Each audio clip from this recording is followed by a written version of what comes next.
থাক মা, থাক না, তুমি আর বলো না। সব শুনলে ও আরো রেগে যাবে আর আমার ক্ষতি করার চেষ্টা করবে। মা, আমার ক্ষতি করবে বলেই তো ও ম্যাডামকে বলেছে, যাতে ম্যাডাম আমাকে চাপ দেয়। উল্কি, তুমি এসব কি কথা বলছো? ঠিকই বলেছি। কই, এতগুলো বছর ধরে তো তুই ম্যাডামের কাছে আছিস, তখন তো তোর মনে হলো না একবারও পরি হওয়ার কথা? কত বছর তো তুই ওখানে ছিলিস? 8 বছর। কই, তখন তো একবার উনি এসে বলেননি এখানে যে তুই পরি? এমনকি উনি যখন আমাদের বাড়ি ফেরত দিতে এলেন তখনও বলেননি। যেই তুই জানলি যে মা আমাকে মেয়ে বলে মেনে নিয়েছে এবং আমিও মাকে মা বলে ডাকছি, অমনি তুই ওনাকে গিয়ে বলি যে তুই পড়ি। আর এরা হচ্ছে তোর নিজের লোক। মিসেস রায়চৌধুরী তোর স্নেহে অন্ধ, তাই তুই যা বলছিস শুনি তাই। কেন ঝিলিক, কেন? এত বছর পরে হঠাৎ কেন? আমি তোর কি ক্ষতি করেছি বলতে পারিস?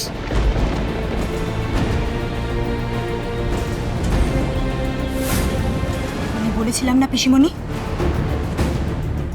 ও এলে আমি টের পাই। আমি সেদিনও টের পেয়েছিলাম।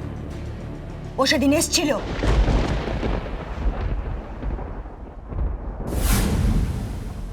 ঝিলিক,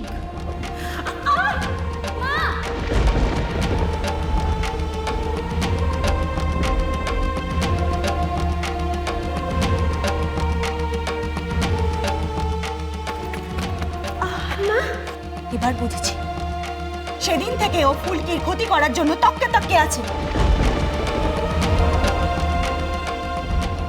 কিরে, তাই না?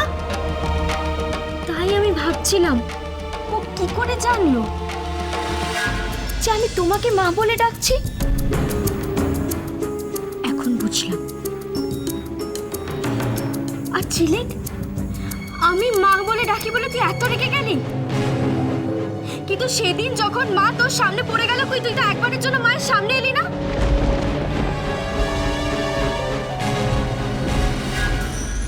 এইরকম তুই এত ছোট?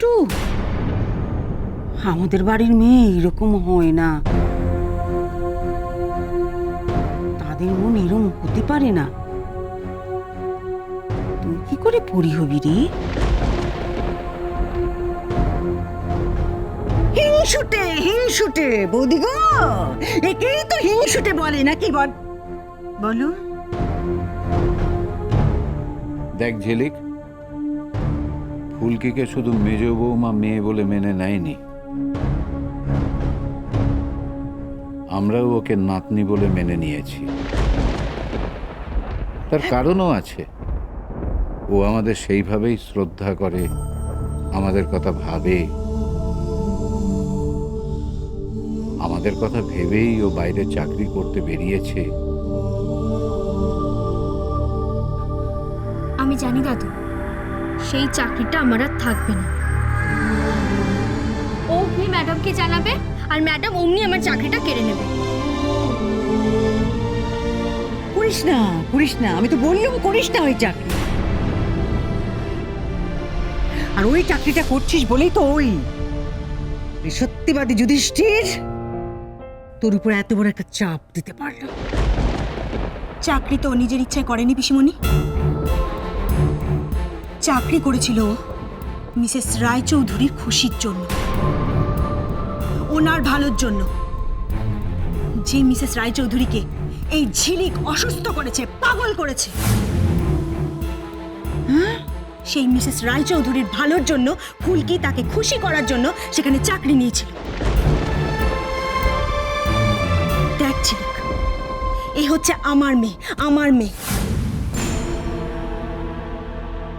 যে নিজের কথা ভাবে না, শুধু অন্যের কথা ভাবে। তোর মতো স্বার্থপর নয়। চলে যা এখান থেকে, চলে যা এখান থেকে।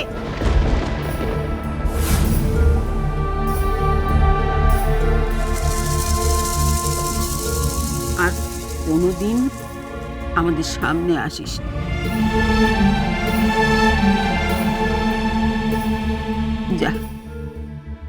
যা যা যা তুই যা। যা, এক্ষুনি চলে যা।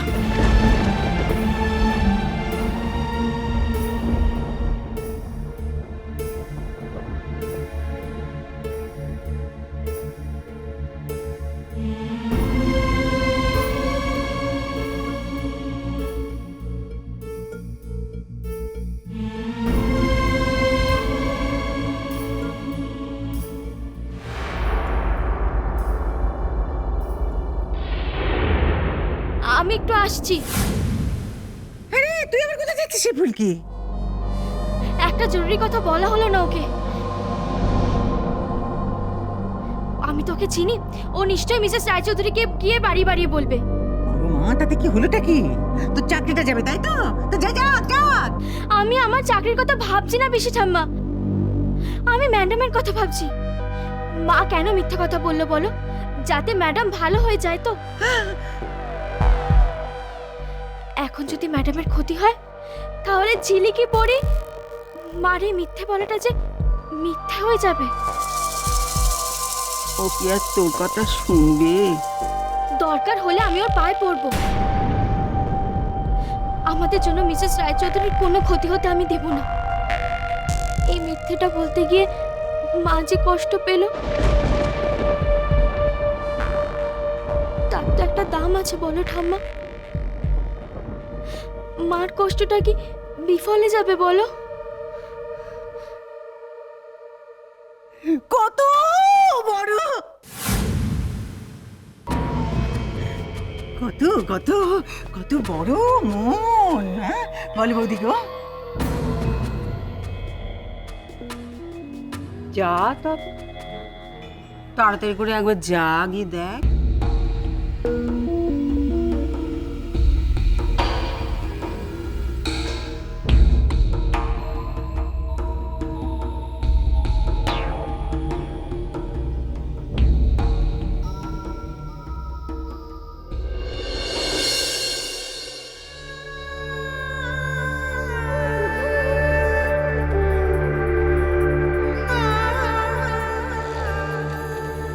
কেউ ভালোবাসলে